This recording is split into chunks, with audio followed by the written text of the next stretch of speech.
My mother shrieked for me to leave and never come back. And so I did.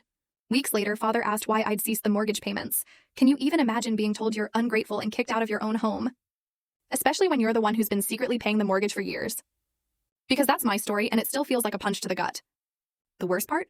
I actually did exactly what my mother demanded. I walked away, and I haven't looked back. Not yet, anyway. My name's Stephanie Carson, and at 32, I was the one secretly propping up my parents' entire financial world.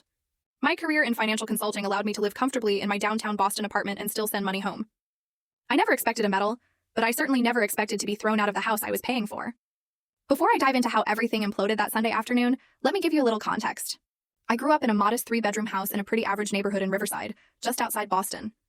My parents, Carol and Michael Carson, really did their best for my younger brother Ryan and me, but money was always tight.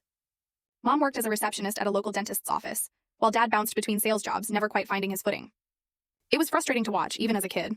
Despite the constant financial struggle, education was non-negotiable in our house. I dove into my studies, partly because I genuinely loved learning, but mostly because I saw academic success as my one-way ticket to a more stable future.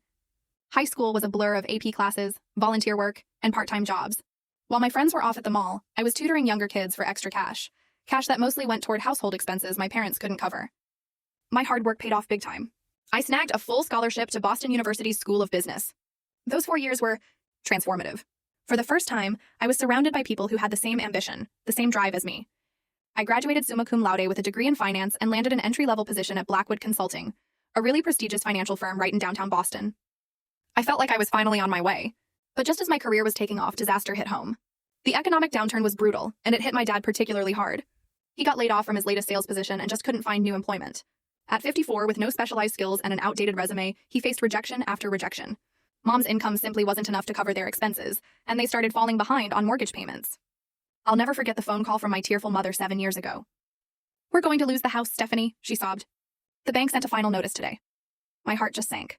Without a second thought, I drained my modest savings account to bring their mortgage current. But I knew, deep down, this was just a band-aid. After some serious thought, I went to their bank and made an arrangement they rarely offer. I would take over the mortgage payments directly, but keep my parents' names on the loan. The bank manager was skeptical of, full story video added in below,